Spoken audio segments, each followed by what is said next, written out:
This is TWIS. This Week in Science, episode number 1007, recorded on Wednesday, March 19th, 2025. Can you hear us now? Hey everyone, I'm Dr. Kiki, and tonight on the show, we are going to fill your heads with bent sound, nice mice, and birdsong. But first, thanks to our amazing Patreon sponsors for their generous support of TWIS. You can become a part of the Patreon community at patreon.com/thisweekinscience. Disclaimer, disclaimer, disclaimer. 2 astronauts who've been working odd jobs and taking on temp work aboard the International Space Station after definitely not being stranded since last summer, but operating under a prolonged 9-month contingency plan, are back on Earth at long last.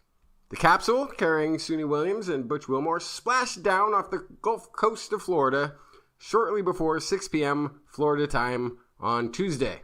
Currently, the astronauts are getting reacquainted with loved ones, gravity, and the concept of up and down.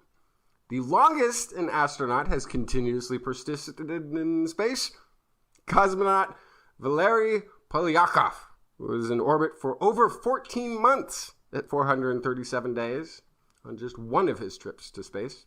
What was the longest a science podcast has been on the air? That would be This Week in Science, coming up next.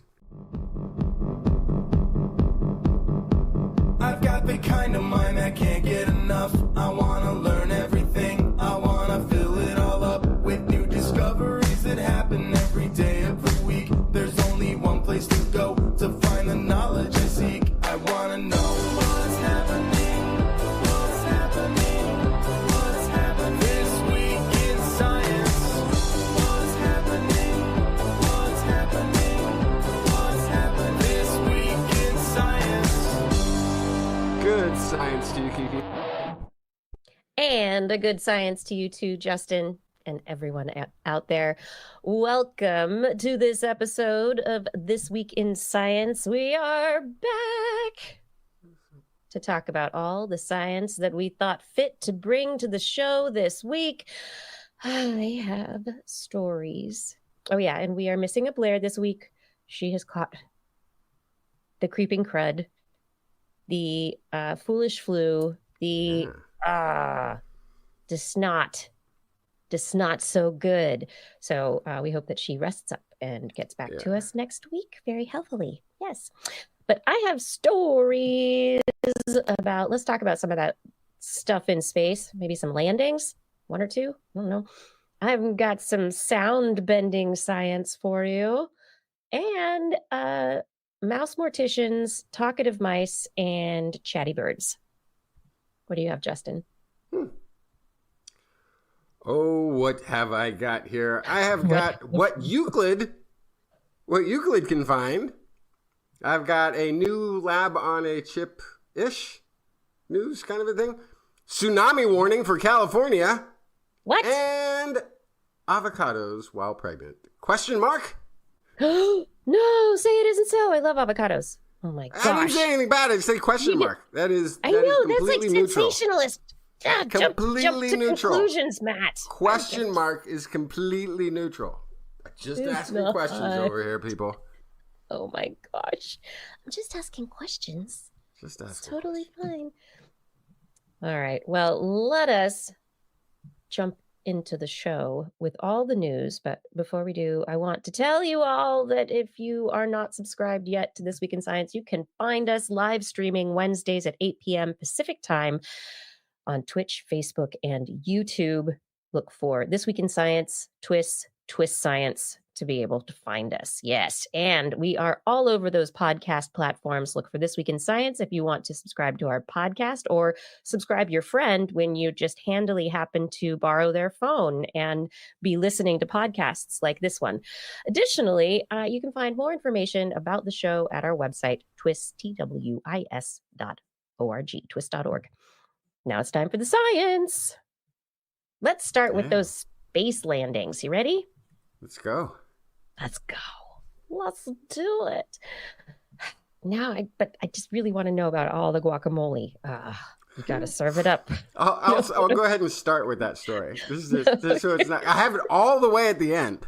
Right Save now. it. It's Just, like the okay. news at 11. Okay, it's Yeah. just on my mind now. I love avocados. Okay, I'm just thinking about this because our astronauts, our wonderful astronauts who became members of Mission 72 and Crew 9, even though they did not originally start out that way, um, Suni and Butch, they have made it back to Earth after a long, long line of waiting, having to wait again and again. But they didn't just sit at the space station's beautiful cupola window and stare at Earth longingly. Oh no, they were part of the science missions. They helped to do all sorts of stuff around the International Space Station for the over 200 days, over 250 days that they were on the station. They expected to be there, it was a 3-hour tour. No, like a 7-day tour, but they ended up staying there much, much longer than expected. Finally, at long last, they have made it home. I find the quote from acting NASA Administrator Janet Petro. We are thrilled to have Suni, Butch, Nick, and Alexander home after their months-long mission conducting vital science, technology demonstrations, and maintenance aboard the International Space Station. Per President Trump's direction, NASA and SpaceX worked diligently to pull the schedule a month earlier. This international crew and our teams on the ground embraced the Trump administration's challenge of an updated and somewhat unique mission plan to bring our crew home. Through preparation, ingenuity, and dedication, we achieve great things together for the benefit of humanity, pushing the boundaries of what is possible from low Earth orbit to the moon and Mars. And That's amazing. I actually didn't even know they had a theater department at NASA. I was going to say, and Acting that director. said, some of the information about this, this save that was made amazingly that could never have been made before. The information has come out also that there was a brief 2-day handover when Crew 9 moved into the ship to come back on the Crew Dragon spacecraft, and Crew 10 replaced them on the International Space Station. This was on Saturday, March 15th, and then they took a couple of days, and then they tried to get back. These handovers usually last about 5 days, but they abbreviated that because there was a spate of good weather in the Gulf. This is from spaceflightnow.com. And also because they really didn't want that many people on the International Space Station, and to preserve the amount of consumable items on the station, because there's a lot that can be eaten in 3 days by 4 extra space people. They were going to have the Cygnus spacecraft going and taking Crew 10 and bringing back Crew 9. However, there was a delay to that launch during the transport of the spacecraft to Kennedy Space Center. There was some schedule and manifest shifting to accommodate this change. The Crew 10's launch got shifted a few times. The original ride, that Cygnus, it wasn't ready. The Crew Dragon spacecraft with the tail number C213 wasn't ready. So they actually, that SpaceX vehicle wasn't ready when they wanted it. That vehicle was slated to fly the Crew 9 mission, but it was changed due to the vehicle not be ready to fly. It was scheduled for Crew 10, and then that mission got delayed from February to March, and the risk of further delaying the mission because C213 was still not ready to fly. NASA and SpaceX decided to bring up the Dragon Endurance, which was originally positioned to fly the AX-4 private astronaut mission for Axiom Space. And so next, we don't know how Axiom's going to get to space next time, but there are 4 commercial astronauts that will be taking the next SpaceX launch up in March or early April for the free flying polar orbit mission called FRAM-2. But the bottom line is there have been schedule shifts and delays, and there's weather, and there's all sorts of stuff going on. And through it all, the people at NASA and they coordinate and collaborate with people at SpaceX and other commercial bodies that they partner with to be able to manage their space people crews, their astronauts, whether or not they're governmental or commercial. They do the best they can to get the missions done successfully without loss of life or limb. That's what they do. Yeah. Patrick Pecoraro is saying, I think at this point we can just say the whole schedule has shifted. And I think you are absolutely right there. But everyone's home, which is wonderful. And it's Suni. Suni has actually, she's done something like some over 400, 600 days in space over her 3 missions. She is a long hauler for space. So she was ready for this, but they're home now, which is good.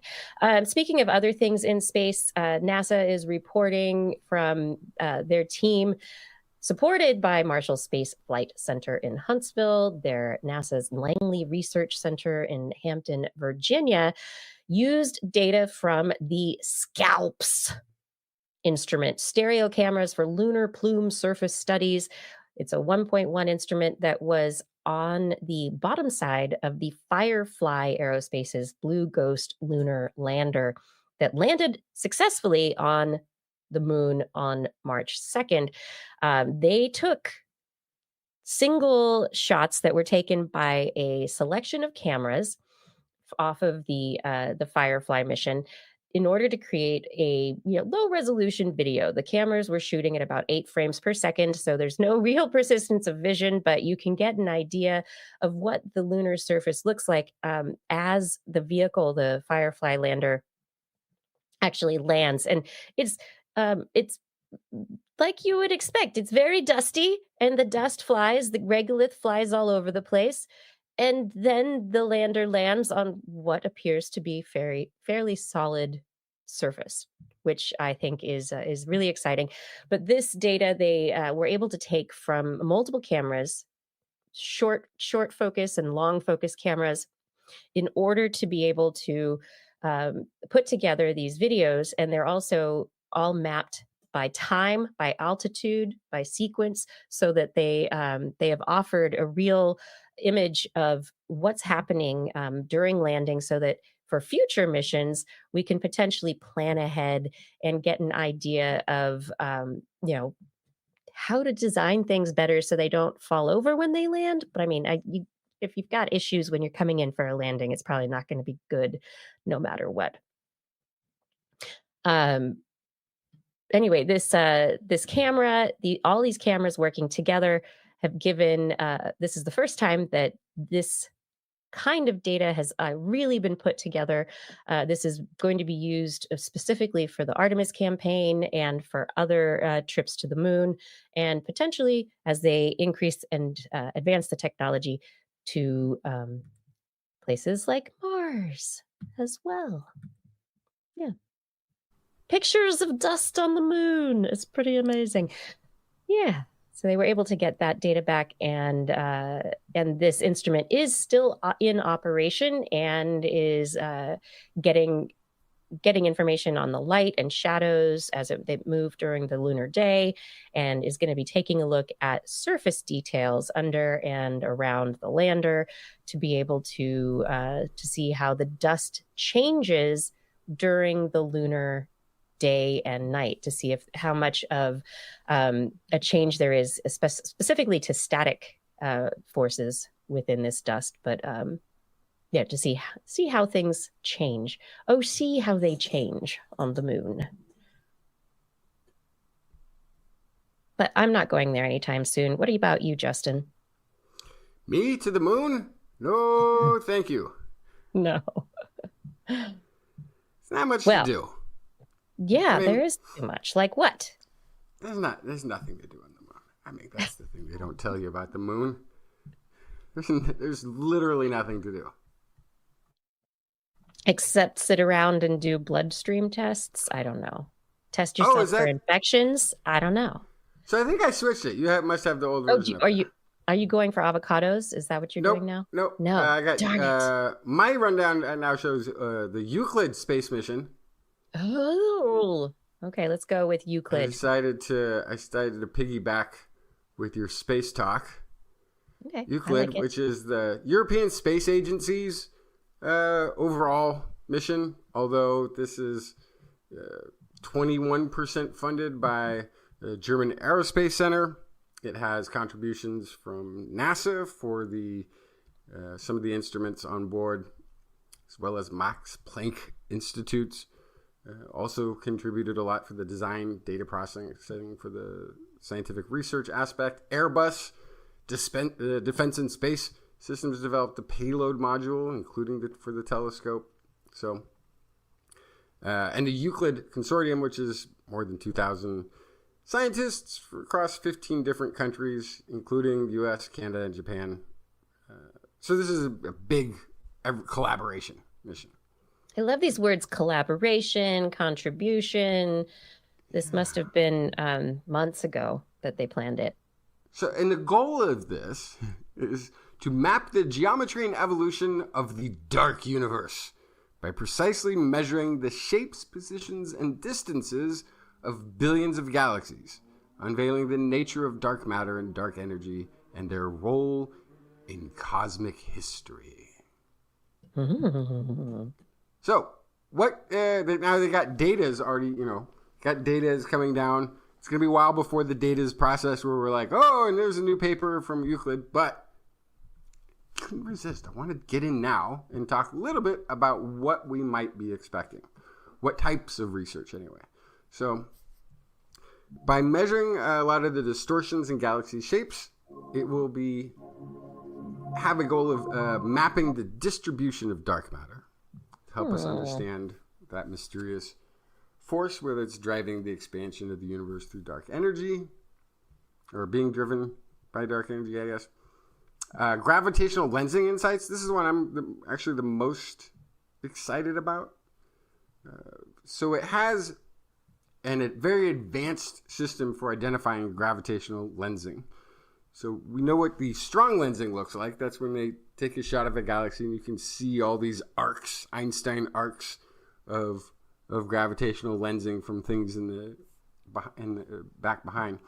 But this is also going to be able to see some of the weaker lensing, sort of to identify where it's at.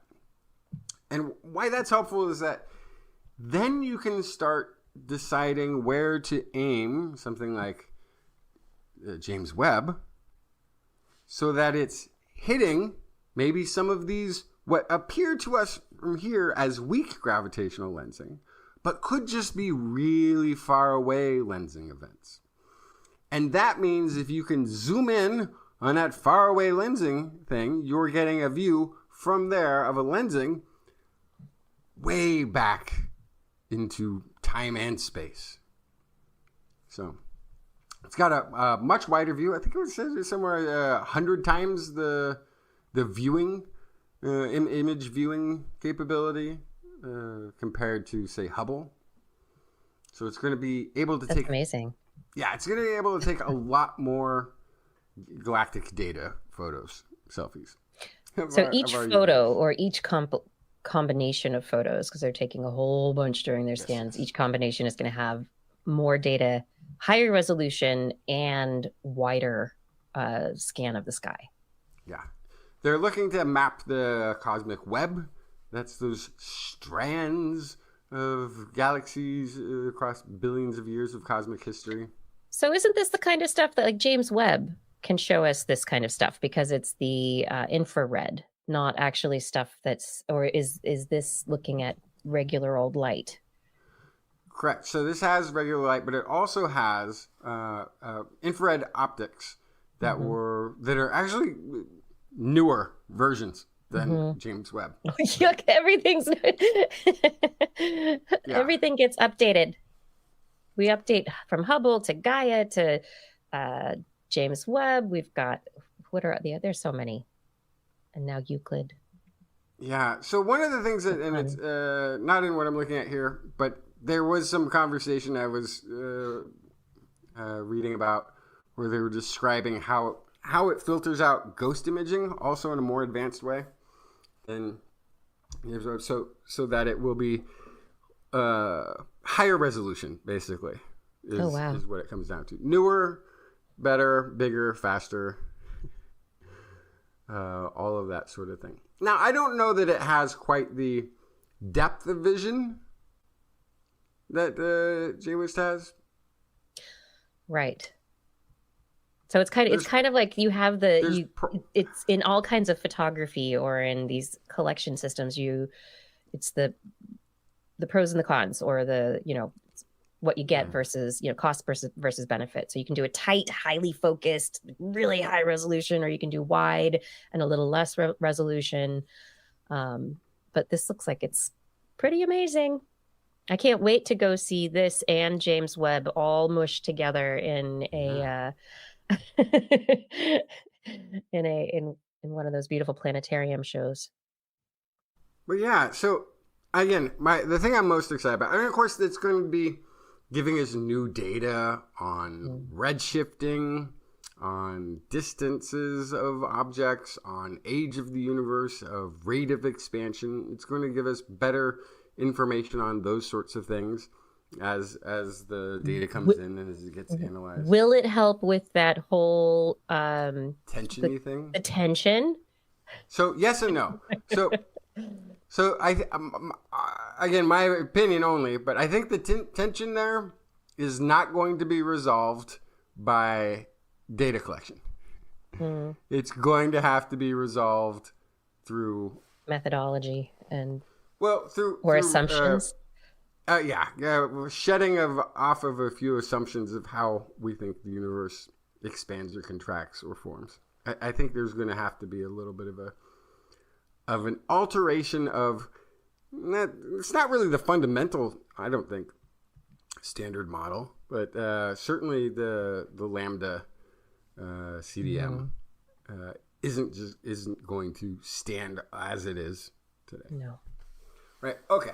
So, but again, the thing I'm the most excited about of this again is the gravitational lensing, because identifying there's a sweet spot in gravitational lensing that is the sort of, I think, the holy grail of deep space telescopy, whatever. If you find a stack of lensing things, one behind another, what you can ultimately do is train your telescope in that direction and peer back through another telescope that has been designed through gravitational lenses. These are the sorts of things that I think we're going to get in all these billions of galaxies and data that comes in over the next years. Finding one or two of these for us to then investigate, I think is the biggest prize. But there could be, of course, untold bounties of new discoveries. Oh my gosh, there's going to be so many. Year or two? 26 million galaxies. This is amazing. Yeah. I love this. Deep field. Wider, bigger, more information. Yeah, and we've only scanned such a tiny portion of the galaxy, and then a much smaller percentage of that deep field has really been taken at any type of resolution. This is a major step forward in cosmology. Yeah. Huge step. I think it's going to be so fun to compare what it discovers and put it in line with what Chandra, with James Webb, with Hubble, with Gaia, with with everything that we are launching and putting up to look out at our universe with, to be able to compare all of them. The more eyes on the sky that we have, the better our data, and the better we can start to hone our questions, because we can start to see where things line up in particular ways. That's cool. Moving on from space. Sounds good, right? Does that sound all right? Wait, where'd Justin go? He disappeared. He's like, I gotta get out of here. I'm going to space. I heard you bending that sound there, Kiki. Did you hear me sound bending? Yes, it's not spoon bending anymore. It's sound bending. Oh my goodness, what have I become? Researchers from Penn State University have just published their work in bending sound. So you've gone to those cool little places, sometimes at, if you've been to Europe, you might go, or to old churches, or you can go and they've got the alcoves where you can be at one end, or the exploratorium. We've talked about it before, where you can be in one spot at one end of the exploratorium and talk to your friend in a little alcove at the other end of the hall. And you basically can hear each other just fine. And nobody else can hear your conversation, really. Except for people, right? They just hear you talking and they're like, who are you talking to? But you happen to be just at the wavelength where the sound can come interact with your ear. And it's a really great demonstration of the parabolic nature of these alcoves and how they bounce sound, and also the wavelength function of the way sound works. Now, unfortunately, I've never experienced that. Ever? Every time I've been to an exploratorium, I was by myself. No, so you never had somebody to talk to? Oh, I'm so sorry for you. We'll have to do it sometime. We'll go and we'll talk about science in the exploratorium sound. Somehow I missed that. Like, I've been through those things a bunch of times, tried to do everything, and somehow I've always missed that one. Well, these things, they exist. The whisper chambers, I think they call it, or the whisper alcoves. You can, where priests could be whispering to each other at the other, one at either end of a church. Why are they whispering? I don't know. They have to keep quiet in church. Secret? I have no idea. Anyway, this is getting off tack a little bit, but long intro into this really interesting research that is published in the Proceedings of the National Academy of Sciences this last week, actually March 17th, just 2 days ago. These Penn State researchers have developed a method to use very, very high frequency sound, ultra broadband, they say, so 125 hertz to 4 kilohertz, in which they use particular materials, metamaterials, to create these ultrasonic beams.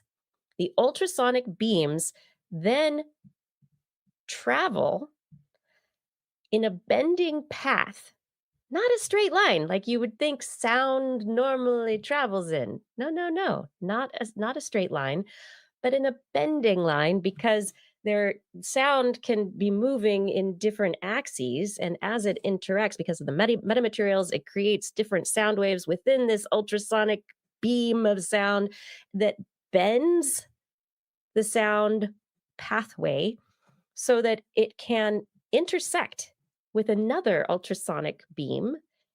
And where it intersects, it can create a place in space where anybody who's in that spot will hear from the ultrasonic dropped down into the audible frequency range some kind of recording or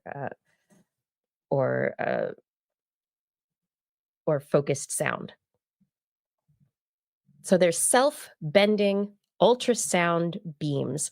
And this is a concept that they're calling non-linear acoustics. So usually focused sound beams, they only travel in one particular direction. And the sound is emitted along that entire direction. So if you're at a concert, doesn't matter where you're standing, the sound is being emitted, and you can be in front of the speakers, you can be very far away from the speakers, but if you are in the line of the sound coming out of those speakers, you will hear it. In this situation, they're using ultrasound because it can penetrate through a bunch of materials without being diffused, and they're using it as a carrier, not actually carrying audible sound, but in that when it meets up with the other beam of sound, there is destructive interference that drops the frequency range into the audible range, and creates audible sound only in that location where the ultrasound beams intersect. Yeah. Oh, that's super clever. It is very clever. And honestly, the idea for this, I think, is absolutely brilliant. It's like we can have sound sources on one side of a tree, and then we will have it sound like somebody's whispering in your ear on the other side of the tree, and you'd never know where the sound was coming from. Now, there are crowd control devices like were used in Serbia this last week, like sub-millimeter arrays and ultrasonic weapons that are used to get people to move away because it's actually damaging in like especially the ultrasonic crowd control devices, because it's very high frequency sound and it hits and it can actually cause physical damage, burning, or even if it hits your head, it can cause damage to your ears, your sinuses, and cause all sorts of wonderful things. But imagine if they weren't actually trying to to hurt you, but actually communicate or create alcoves in space for particular listening experiences. And what I'm imagining, the great, wonderful uses of this would be in a museum where you could walk in front of a painting and have, instead of having to carry a recording device or there would be a spot where you could stand and listen to certain information about a painting. Or maybe it's an immersive experience. You could walk to different places to experience different music or different audio environments that have been programmed in. And these things, the sound waves, would potentially go around all sorts of sculptures and other things in the environment and not necessarily need direct line of sight interactions to be able to create that enclave for sound. Pascal in the chat room is saying, sounds like future spy tech. Sounds like past spy tech. It sounds like something that you would expect from if anybody's familiar with the original Wild Wild West show. Yeah. Where they were like, man, taking it back. Wild West cowboy spies that lived on a train car, but had some kind of like everything was mechanical gadgetry spy tech. This would have been perfect. Made no you sense. could hear a thing before you had like earbuds or I don't know. Yes, I think I would be annoyed more than anything else with the with museum telling me something about a painting I'm trying to look at. But maybe there's a specific, it lets you know there's a specific spot, and people who would like to do that can go do that. Or you can just have it quiet, but you only get that when you walk into that one particular spot. Yeah. So and then it's just going to be used for advertising, right? It probably would be just like you walk in front of on the street soda machine and it's like, thirsty? Exactly. Are you thirsty? Do you feel thirsty? You feel like you need a soda? This bubbly, sugary thing. or it'll just get used for like, it'll be totally public consumption and be used for like pranking people. Yeah. Like, it's just not gonna, I don't know. But think about also noise canceling. So what if they could do the opposite? So something like your noise canceling headphones, but instead of creating an audible sound, what if they could cancel audible sounds? So you could create quiet spaces in busy environments. You could create locations for private conversations. I think that also is like an exciting way to think of it. There are going to be the good and the bad. I have such a terrible mind. Now they're going to use it on protesters. What are they chanting? Can't tell. We got the noise cancellation on them. Nobody can hear them. Actually, that might be kind of fun. 2, 4. Yeah. All right, quiet down, crowd. I need everybody quiet. You know what? Never mind. I'm just going to hit this button right here. Okay. Oh, much better. That's so much better. Oh, yes. It's like a silent disco, except it's a silent protest. That's great.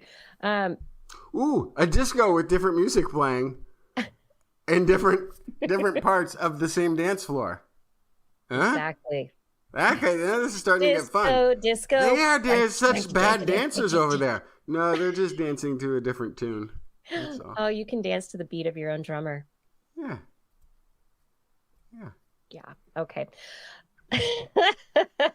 Oh, no more loud neighbors. Oh, the neighbor's dog. This is the highest and best use. The yappy dog.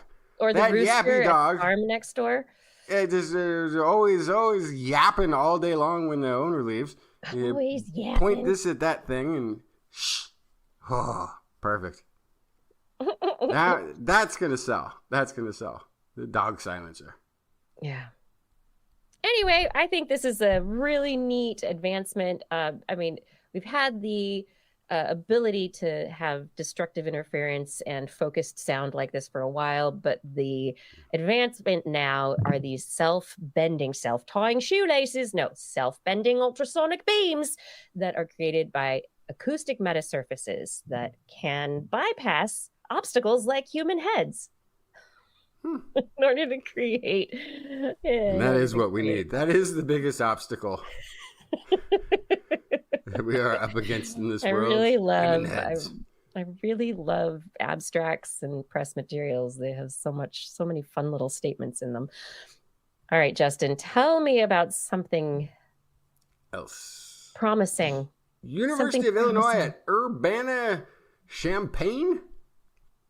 Researchers have developed a CRISPR-based diagnostic tool called CRISPR Cascade, which is a super fast assay that allows them to detect bloodstream infections in just minutes. So the normal process would be you would get a blood sample and then you'd do some DNA capture from that, and then you would put it into a PCR, polymerase chain reaction thing. It would sit there for hours. Right, but I'm just like taking this back. It's like, okay, so this is sepsis, a bloodstream infection, right? Your blood is infected. Yeah. Sepsis. But with what? Right. Just throw all the antibacterials at it. Just all the antibiotics. No. Just pour bleach on it. No. You gotta know what it is. You gotta know what you're up against. You gotta know what you're fighting. Oh, we have to. So anyway, where was I? Okay, I'm about 6 hours in now because I've done a DNA extraction. I've done some library tagging, and I've done some PCRing to get the numbers up so that it can then be sequenced through a sequencer. Oh, we're talking at least another 24 hours there, and then on and on and on. You can, and then by the time that lab even gets to your samples and gets back to you, it could be weeks or months. It takes a long time. And by that time, the person is potentially dead. Or feeling better and doesn't care what they had. Whatever. Who cares what it was? Or, yeah, the new pandemic is now everywhere because it took us weeks to figure out that we had a problem, even though scientists were telling us that they were seeing the problem in, say, cattle or chickens or cats. Anyway. Too soon, Justin. Too soon. No, not soon at all. Anyway, where was I? Yes. So this new CRISPR Cascade, basically, they have created this tool so that it will illuminate in specific ways when it encounters specific types of blood pathogens. So is this like a lab on a chip, but after specific pathogens? Like they already know what they're looking for? Yeah. So, and that's how most tests are. You know, if it detects a novel thing, well then yes. If it's a novel thing, it should take longer. You have to go through the regular process to see what the novel thing is. But if it's in one of the categories where it has certain binding sites that get cleaved and what have you, or certain elements that get cleaved by the CRISPR, it will illuminate in a certain way so that they can identify it. And the process probably takes, with prep and everything else, probably right now I think it's the half hour. But they also claim that there's some potential to improve sample prep, and because this is just invented, it hasn't been really haven't worked on efficiency yet. They think they can get under the 15-minute mark. So then you can have infectious disease diagnostic point-of-care testing that allows for personalized medicine right there on the spot. What kind of percent accuracy do they have it right now with the 30 minutes? I mean, that's fast. Yeah. Still. So I don't have an accuracy here. I think it just gets it. Yeah. No. Yeah. So the reaction. Let's see. Yeah, I don't I'll look see. For that. Yeah. Yeah. But let's see. It is MRSA is one of the things that they tested it against. Yeah. Mm-hmm. Very often antibacterial resistant too. So to know that what you have. Yeah. Yeah. Lots of, so it's important to be able to differentiate and find these things. So someone brought up, and we have to bring this up now, I think, with any kind of technology like this, where we have a study that says we can do this. Is this like Theranos? Is this like the lab on the chip where you're going to have a machine, or you're spitting a tube, or this is not that, but you'll take a little pinprick, put a drop of blood on a little plate, put it in a machine, and 15 minutes later it spits out a diagnosis? Is this kind of that model? That model was a fraud. I mean, yeah, that's what I'm asking. That you specifically mentioned. So no. But it's going to be, a rapid turnaround time. I once toured I think it's basically one of the state of California's public health departments, but it's in Santa Cruz County is who hosts it, and it is a bunch of machines running samples sent in from all over the state and sometimes out of state even. And those are going to be there for at least 24 hours. No idea how long it took to sample and get them sent, and then how long it takes for the information to get back to the patient. But it could be days. Mm-hmm. And if you had a big outbreak of something, you would have a days of delay between the samples you sent to the center and then being able to tell you what they're finding, or that they're seeing, hey, the last 10 samples that came from your county all were this. Yeah. And that's important information to have really quickly. The downside, as I'm saying this, is of course, if all of the samples for all of Northern California are running through one lab, and there's an outbreak, that lab's going to notice it.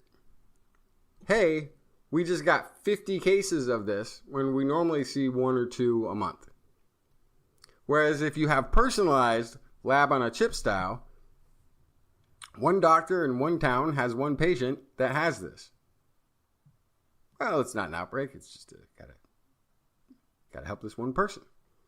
Might not see, if it's not connected in some way, if it's not reported in some way, you might not get to see that there's a pattern, or that it's all originating from a certain area or town or region, or whenever there's a full moon, whatever, however pathogens work. I don't know what motivates them. We're finally going to figure out what it is that wolfbane actually treats against. Yeah, what it treats.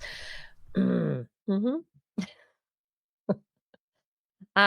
So I'm interested in this. It says in their abstract that it's a 1.3 signal to noise ratio, and that they can do what do they say here? They can do attomolar sensitivity within minutes, which is very low concentrations. So the fact that it's amplification free is great. It speeds it up, but I'd still love to know their false positive rate and know exactly how accurate their stuff is, because that is not something that I'm seeing on the face of this research at the moment. But this is exciting. This is the kind of stuff that if it works and it's not fraudulent, this is the kind of stuff that will take us beyond where Theranos was trying to get us. They were never trying to get anybody anywhere other than to separate from investment dollars. I think that needs reiterating. Their CEO is in prison. Yes. Like, it was a scam. Come on, Kiki. It's a scam. Don't listen to this. It was a scam. I'm sorry if you were still waiting for that investment to turn around. No. That money was long spent, probably on defense lawyers. Yeah. Oh boy. And even that was for no good, for a losing cause. Well, it's not always okay. I want to just point out, it's not always odd not to place accuracy on research. It depends on the stage. Proof of concept is like, does it work and how long does it take? And then how accurate is like, that's a thing we figure out later when we're working on that refinement. First, we need to know, is this worth doing for 3 more PhDs or pre-PhD students? Is this something that they should be investing their time? Yeah. And then money. Mm-hmm. Yeah. How much did I invest in Theranos? I did not invest. Proof of concept. I invested our time here on TWIS talking about Theranos. Oh, no. Yeah. Oh boy, oh boy, oh boy. Hey everybody. We're talking about TWIS right now. We're talking about you and TWIS. You and your friends or coworkers and TWIS. Who needs to know about TWIS? You know about it. But who do you know who needs to know about TWIS?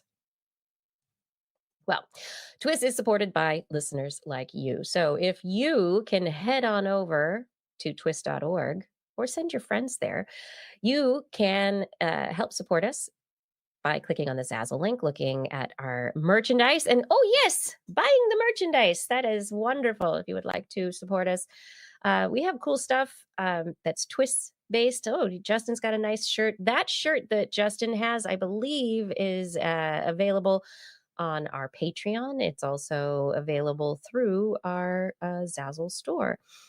We also have lots of cool items that are Animal Corner art that Blair has developed for us.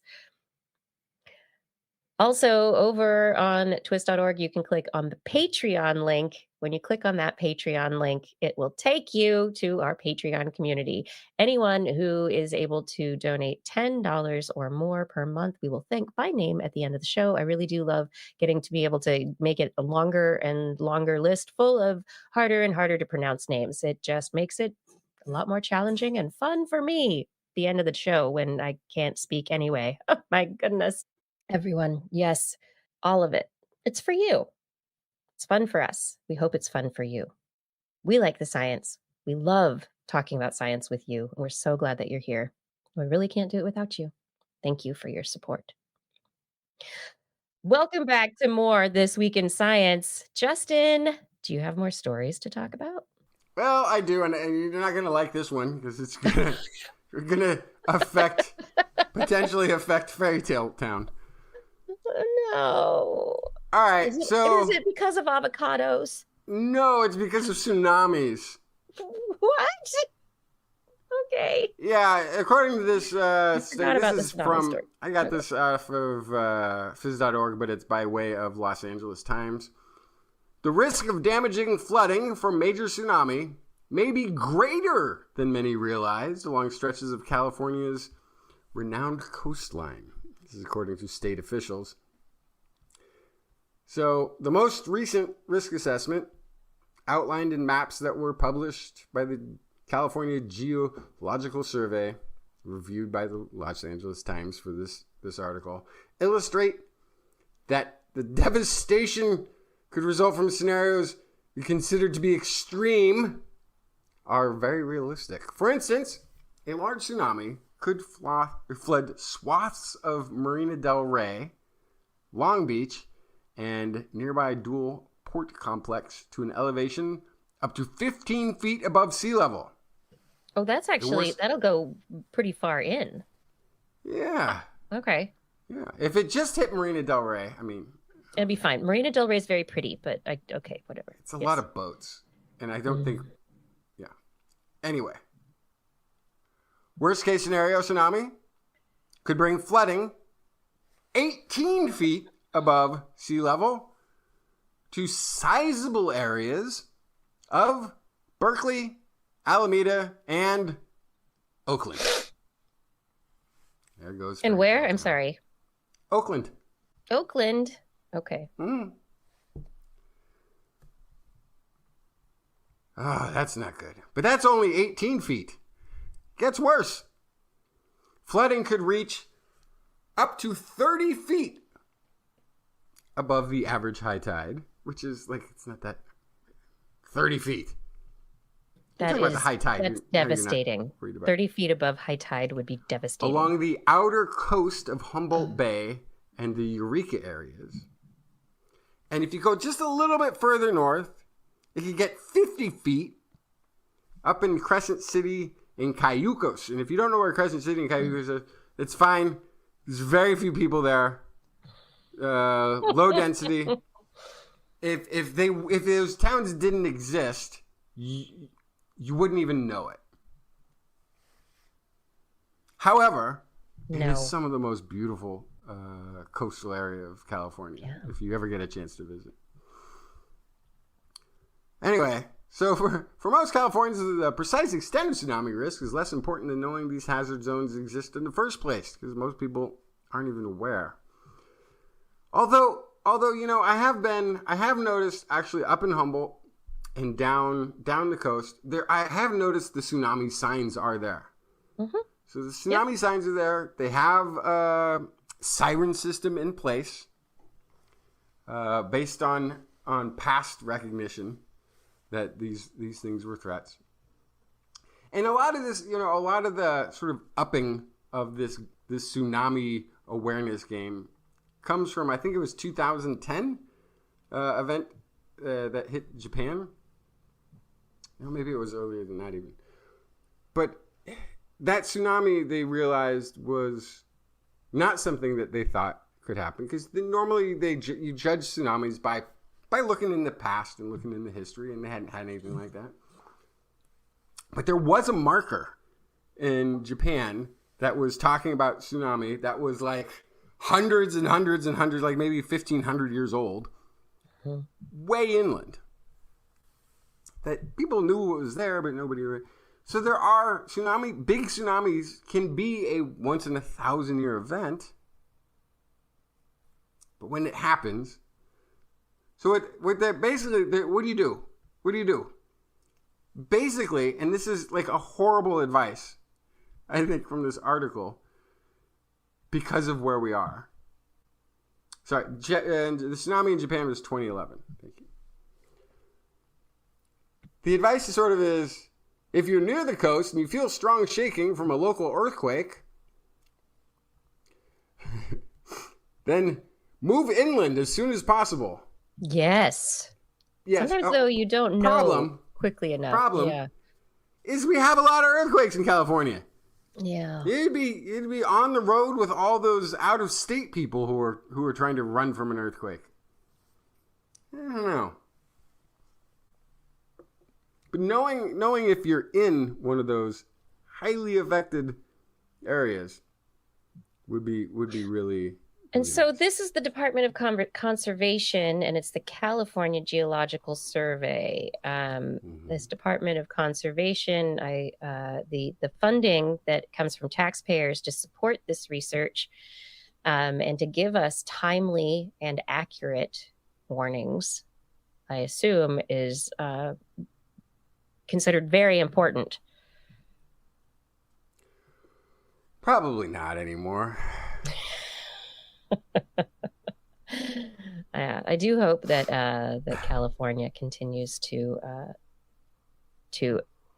put money towards this kind of research. Understanding our geological hazards is so important to our healthy survival on this planet. And I mean, it's earthquakes, right? It's tsunamis, but part of it is people like to live places that are very bad for their like survival. Like I live near volcanoes. It's beautiful here. Other people live near the beach, near coastal regions because it's beautiful or it's nice weather. And this is where fish are. And so a large economy has grown up around it. The places that we end up congregating and developing our societies are where our main populations live, very often are bad for our health. I tend to live in very safe from major disaster areas that have terrible weather. So that makes sense now. Now I get it. Now I get the trade-off. You get the trade-off, yeah. Terrible weather, but you're safe. You'll survive. Denmark has buildings from the, standing from, thousands of years in the heart of their downtown because they've never had an earthquake. But they have the weather. It's not great. It's beautiful weather. Denmark. It's not great. It's humid Central California rarely has any kind of earthquakes that you can feel. There's no flooding. There's no tornadoes. There's no any of that here. Well, there's flooding in certain parts, but not around where I'm at. But the summers are, 110 degrees for weeks at a time. It's just unbearable heat in the Central Valley. But nothing, no major disasters. Other than it just always is kind of uncomfortable outside. Let's see. There's Marina. I'm looking at the maps. Marina del Rey. Yep, you're underwater all the way up there. So it looks like LAX will be underwater.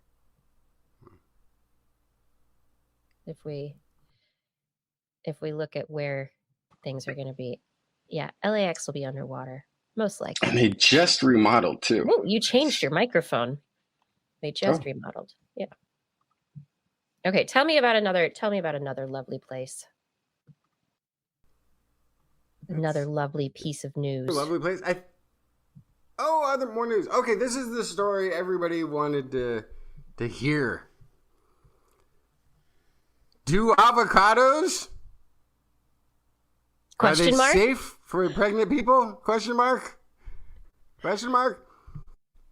Well, fear not, because the Haas Avocado Board teamed up with the University of Eastern Finland to examine the relationship between... Lots of avocados in Finland? I mean, if you don't want to look like you're research venue shopping, don't do your avocado study in Eastern Finland, people. Like, it's just... Like, before we even get into talking about the findings, already there's like a red flag. Why are they studying avocado eaters in a place that... In Finland. Eastern Finland, okay. Western Finland, I get it. Those people that, avocados get right there on shore from the boats, carrying them from half the planet away. Almost a Mediterranean climate. Jeez. Southern Finland, you got that whole Baltic Sea access or whatever that is there. Baltic. It's just how I think of avocados. Balmy Baltic Mediterranean weather. But you get into your Eastern Finland and you're like, do they even know? Like, there's people in Eastern Oregon who still don't know what an avocado is. I don't know. Now, with so much avocado toast in the U.S.? Okay. I know people who grew up in Eastern Oregon who didn't experience an avocado until they moved to California. That's a true story. They didn't know what it was. But that was Nowadays, 20 years I'm ago. Sure. Yeah. No, it might have been more than 20 years ago. But yeah. Okay. Yeah. They might have still stuck in my head. And that's Finland. nothing has changed. I've never really gotten an official update from Eastern Oregon that it is at all evolved. And it's given me no reason to think it has. Oh, we've got these darn Pendleton blankets and avocados. Yeah. Okay. Okay, I'm sorry. So what was the story? What were we talking about? I try and enjoy life. You were talking about avocados in Finland and why they were studying Avocado them. Board. Okay. The Haas Avocado Board teamed up with the University of Eastern Finland to examine the relationship between maternal avocado consumption during pregnancy and allergic outcomes in infants. Findings suggest that consuming avocados during pregnancy is associated with a 43.6% lower likelihood of food allergy development in children by 12 months of age. This sounds just like peanut allergies. The mother eats it. You have fewer allergies in the child when they're young. Maybe. Yeah. Is this a constant?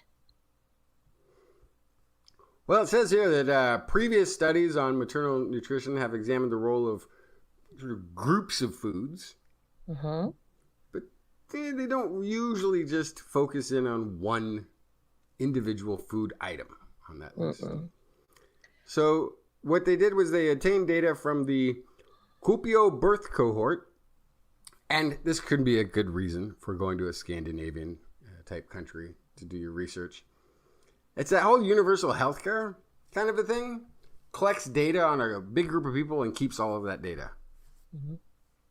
So they had 2,272 participants that were included in their time period. And they looked at it with a 12-month follow-up period.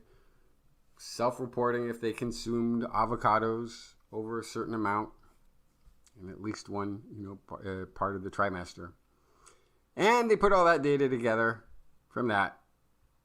Compared the children of avocado eaters to those of non-avocado eaters. Which they probably had a large number of non-avocado eaters in Finland. I would kind of assume, yes, maybe. If you're going to pick a location, yeah. I wouldn't eat avocados there. I didn't eat avocados in Denmark. They're terrible. I don't know where they're getting the lowest rung on the. They're the avocados that grading. they just get old. They don't actually get soft. They go from hard to rotten, and they never taste good in between. Yeah. And so if they don't understand why Californians eat avocados and they're love everything guacamole, it's because we're getting the first pick.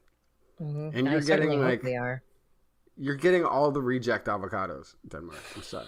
And I don't know for a fact Finland has avocados that are the same price as they are here, even though a head of lettuce is $10.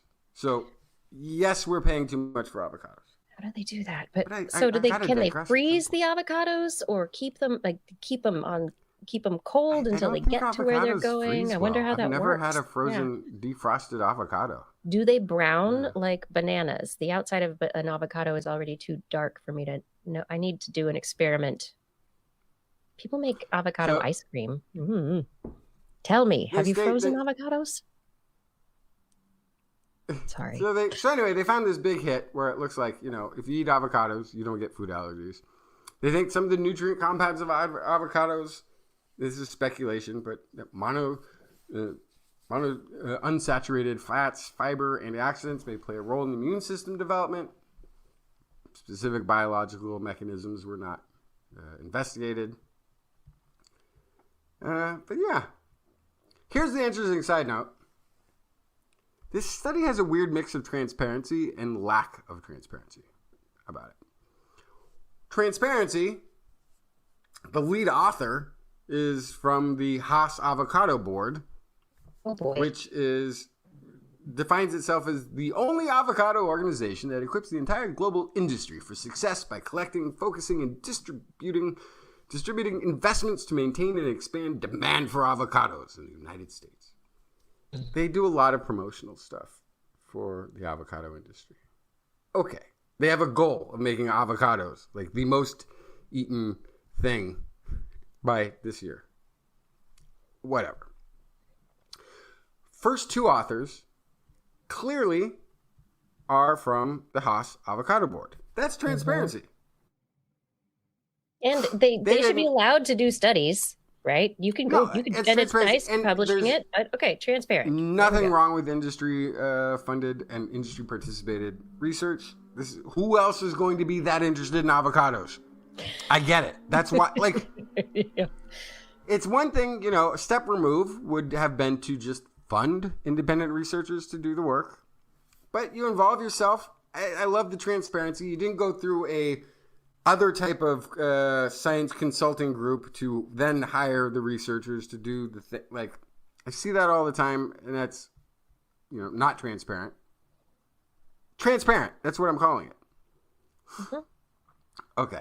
However, there's a competing interests section, at the end of papers where you have a competing interest or conflict of interest, and there's no disclosure. Now, do you need a disclosure because it's obvious that you're the industry promoting organization that's doing it? Yes. That's why it's there. So you can state it clearly. It does say the Kubico study has been funded by the research committee of the Kuopo University Hospital catchment area for the state research funding and the Foundation for Pediatric Research. But it wasn't. And yes, hang on. That is not this study. That is a different study. The study that created the data that they then used for this study. But that did not fund this study. So even that's incorrect. Even the funding for this study is incorrect. Now, whose fault is that? Yes, the researchers need to fill out those forms correctly when they send them in.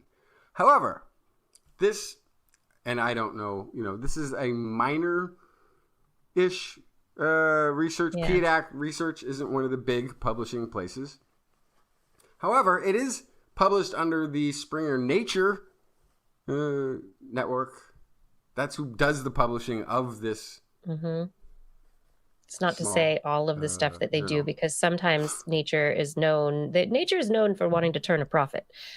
So and fine, but the way you keep from blurring the lines between a commercial that you're running on behalf of a client and a study that you're publishing is in disclosures.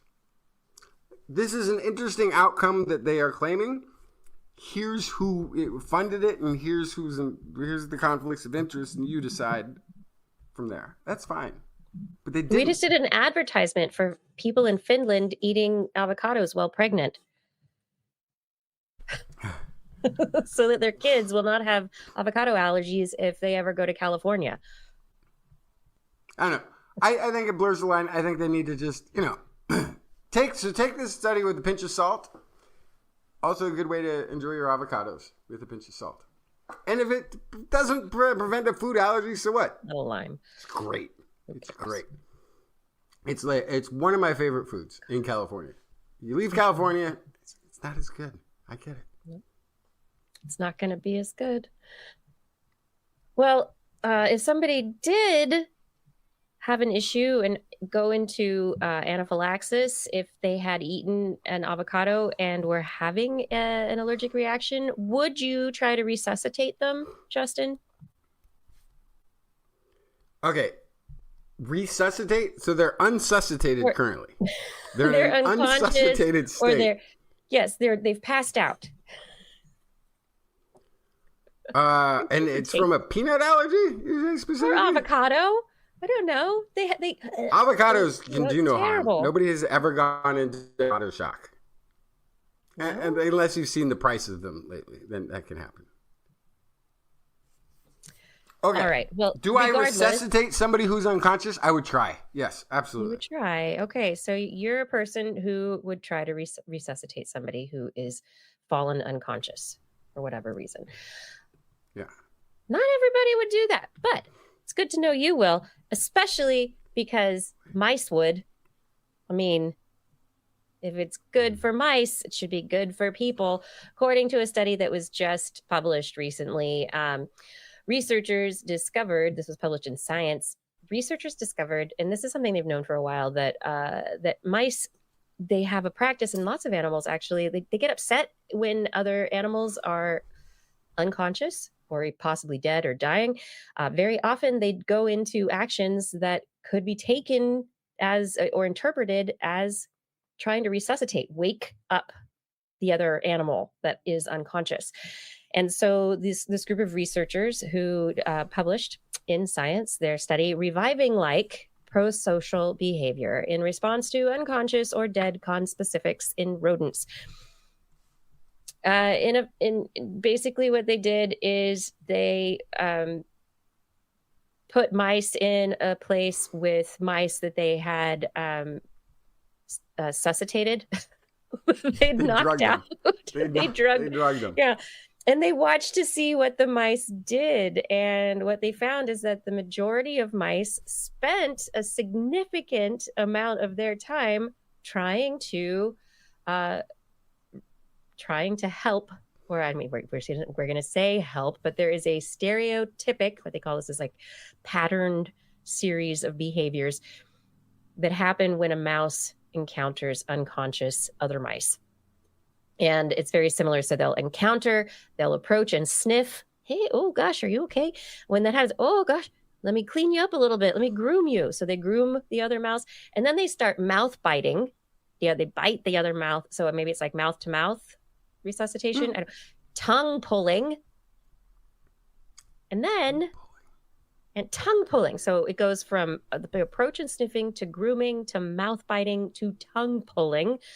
And mice who were resuscitated, and as they recovered from their situation, if they had been groomed, mouth bitten, and tongue pulled, they recovered more quickly and actually better than mice who were not assisted by other mice. And in a synchronized study that was published at the same time, they also were able to record from different neurons in the mouse brains, and they discovered that oxytocin is related to these behaviors. And oxytocin is necessary for these behaviors to take place. So in mice that did not have oxytocin become stimulated, or not as much oxytocin, they didn't go about these behaviors. It was the mice that had the oxytocin that instigated these behaviors in grooming, mouth biting, and tongue pulling to resuscitate other individuals. So they're not mouse morticians. They're more like mouse EMTs. Paramedics. Yeah. Little mouse-medics. Paramedic medic behavior mice in mice. Yeah. So it's behavior, it's neurally, it's stereotypic, which means this is a patterned response, which is interesting. So it's like it's like your cat cleaning themselves. They go through a very patterned way of doing that. But it's like it has to be initiated in a certain way for it to take place. And not all mice are going to necessarily do this behavior, but a majority of them do. Face licking, mouth biting, and tongue pulling. It's also interesting that they tested they tried to test sort of how the mice knew that the other one was unconscious. And one of the things they did is they blinded them, or they did it in darkness. They got rid of the visual cues that the mouse. Oh, so did you look at this? To recognize that the other mouse was in trouble. Yeah, mice spent an average of 47% of the 13-minute test interacting with an unconscious partner. So over 50% of the mice ended up pulling at the tongues of other mice that were unconscious. So, that is something maybe we might incorporate into our EMT paramedic training, CPR, mouth biting and tongue pulling. We're going to move on from the mouse medics into a little bit of talk about vocalizations. Some review of genomic studies was published in the Frontiers magazines, Frontiers in Psychology. Researchers looking at a whole bunch of different studies comparing the genomics of vocalization genes. looking at basically when did humans get the ability to talk. These researchers, based on all the evidence, put it together that linguistic capacity was present. That doesn't mean that this is when it started, but the capacity was present in Homo sapiens 135,000 years ago. That means all of the genes were in place. Everything was ready to go. Homo sapiens were probably talking at that point in time, but there's also the question of how far before that and what was necessary to, did it get started with more conceptual, artistic communication and then develop into language? And because it was there, it allowed the development of language to take place.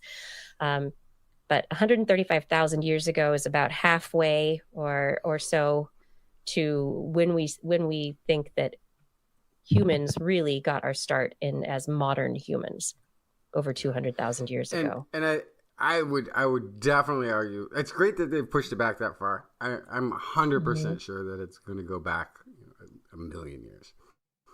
Probably, yeah, much further. It's going to go back. Homo erectus was passing on the same tool techniques for a million years. So it's like the capacity, right? Yeah. Yeah, that kind of knowledge transfer isn't just going to be show and tell over and over and again. There's going to be, all right, I'm not going to do this over and over again for everybody. Everybody sit down. I'm going to tell you how it's done. I got this cave wall here. I'm going to put a diagram up here. My library, my museum. Yeah. So the question is, all right, what had to be present? What genes had to be there, ready, so that humans could begin to vocalize? One particular gene that researchers have homed in on is a gene called NOVA1. And so NOVA1 is a neuronal RNA binding protein. So this NOVA1, when it gets translated, it goes it's in the central nervous system and it binds RNA in neurons. And this NOVA1 is essential for mouse survival in development. This is an essential gene, essential protein. There's one version of it, a single amino acid change at I197V. This is 197B. This amino acid change in the NOVA1 second RNA binding domain. This is unique to modern humans. So these researchers who just published in Nature, they published their work on a humanized NOVA1 splicing factor alters mouse vocal communications. So these researchers put this humanized... They made talking mice?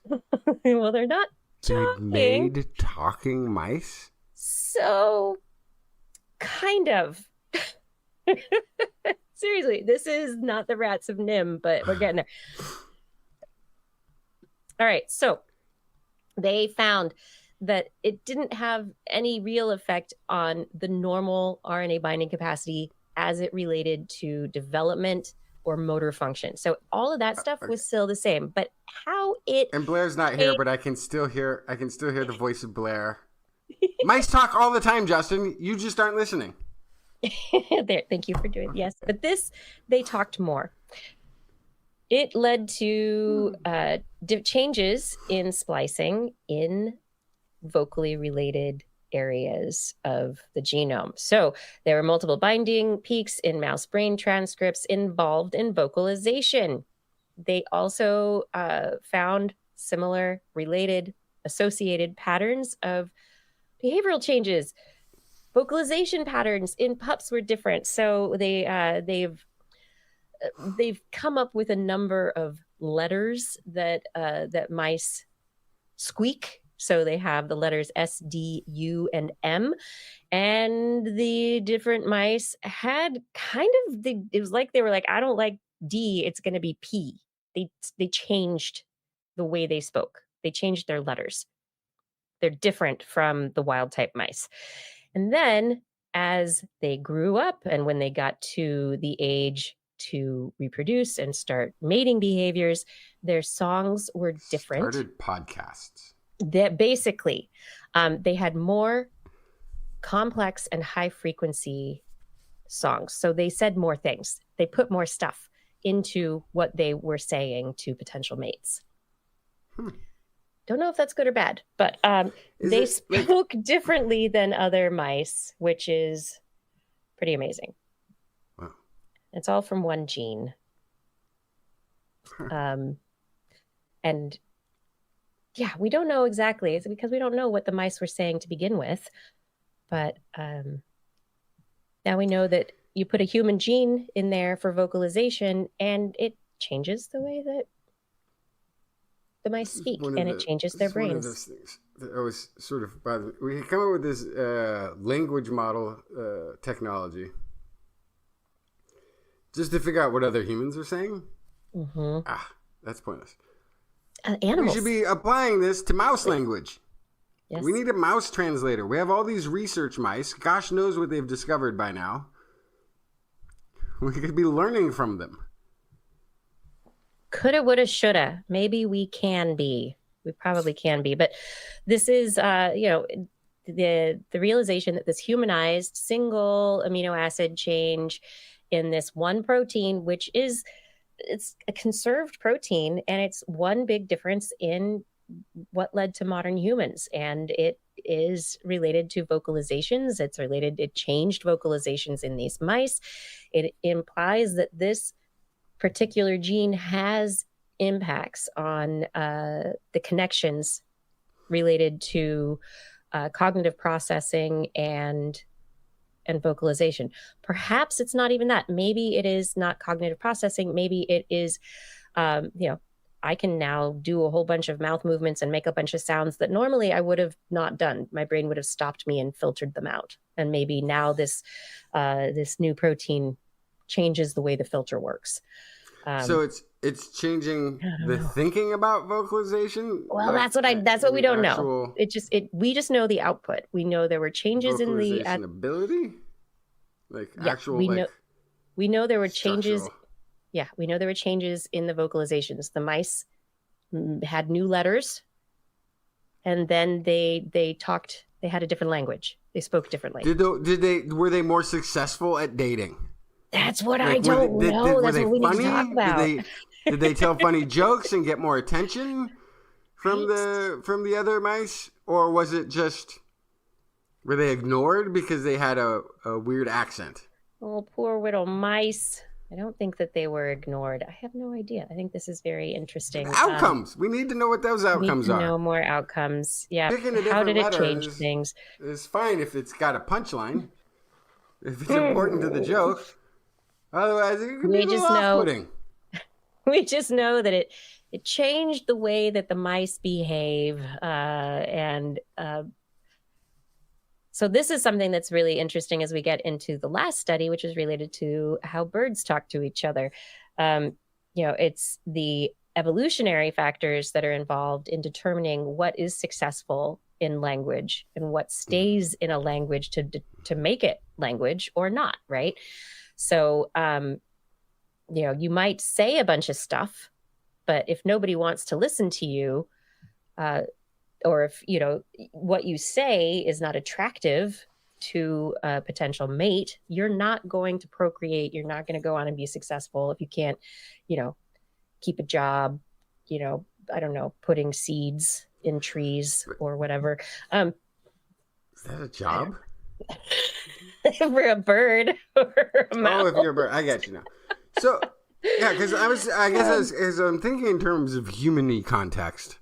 Right. It's the social environment totally determines what language matters and what doesn't anyway.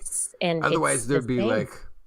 And you made that comparison, which brought me to this, which is, okay, were the mating calls of these, different mice, were they successful? And I don't know, but And that is a huge factor. So in this particular study, where out of the University of Oxford, researchers have published in Current Biology this last week their work on an analysis of over 100,000 bird songs, 20,000 hours of song recordings from a wild population of Paris major great tits. This population is one that has been an ongoing study, the Wytham Great Tit Study, in Wytham Woods for 75 years, over 75 years.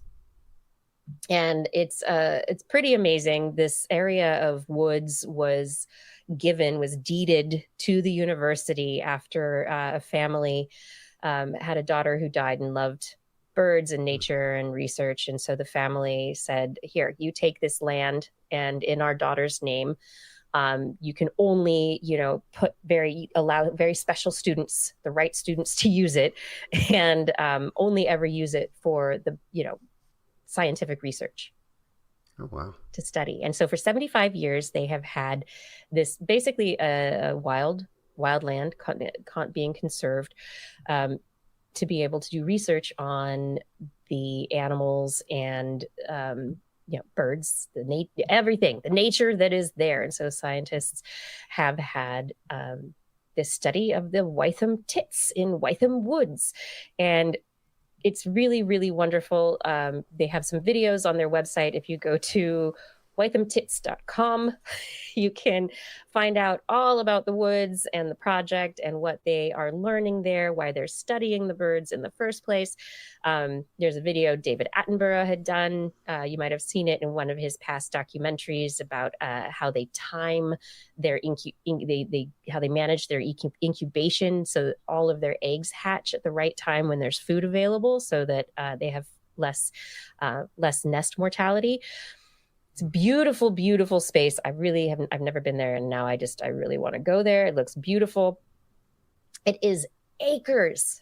This is a huge area of land. And the researchers have basically, they've radio microchipped a bunch of the birds. And so they're able to identify the birds, identify the songs that are being sung. They're also using large language models to be able to do correlations to identify individuals based on their songs.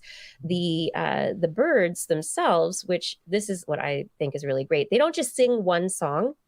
They can sing up to like 10 songs. And the birds, they haven't figured out their songs by the time they leave their nest. And so they're born in the spring to early summer. They leave the nest. They're just around their parents and their neighbors for a couple of months. And they're like, I'm the baby. I'm going to figure stuff out. And they're going, and they don't have a song. They have just like what they call a plastic song. But they've been listening to other birds, and they're kind of paying attention to what's going on, and they're practicing and playing with things. Their neighborhood has a dialect.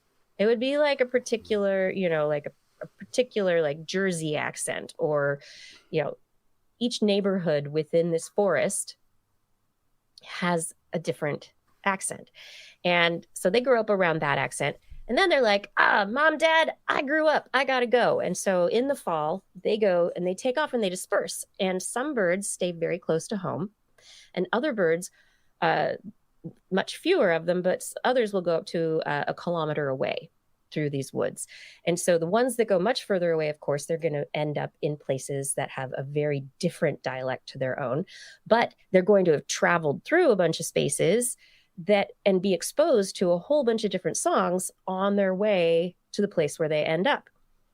Wherever they end up, it's usually they've been exposed to a whole bunch of different songs. They've got a bunch of different ideas in their head, but really what's called song crystallization, the accent that they have, doesn't get tied into their brain and the way that they talk, the way that they sing, until mating season in the spring. And so it's usually as they get older and get into making territory and then singing their full song for the first time, that's when they're putting their song together. So you have dispersal, which is a big force, leaving the area, taking what you know and what you've learned to someplace else. So you've got new ideas, new dialects, and you're taking them someplace else. But you're also going to be influenced by what is in that place to begin with. And they discovered, listening to all these songs and identifying them based on the individual and what was happening, that older individuals were like librarians, were like the old language reserves. And so there was a very wide difference between the languages spoken by the older individuals in a certain neighborhood versus younger. But the younger individuals, even though they brought in kind of new ideas, they would lead to kind of the dialect change in the neighborhood over time. But they were always influenced because of mating factors and needing to fit in, because you can't sing a song that nobody responds to. So you have to sing a song that fits in the neighborhood. So you can be different, but not too different. So they've really been able to nail down a whole bunch of these factors very specifically to these individual birds. And the demographic, basically their paper is called The Demographic Drivers of Cultural Evolution in Birdsong. And I think it's very interesting because of the different factors in specifically how this species learns its songs and how it lives in different spaces, and how its society is built. And I imagine that similar birds and also similar species, maybe like mice or whatever, you're going to have similar impacts, right? You have, whatever the status quo is in the place where you are, but then you're always going to have change brought by new factors that come into the place. And there's going to be a push and a pull between the two of them constantly to create a very dynamic ecosystem. Anyway, I really like this study. Cool. I think it's really cool, and I like great tits. And I cannot lie.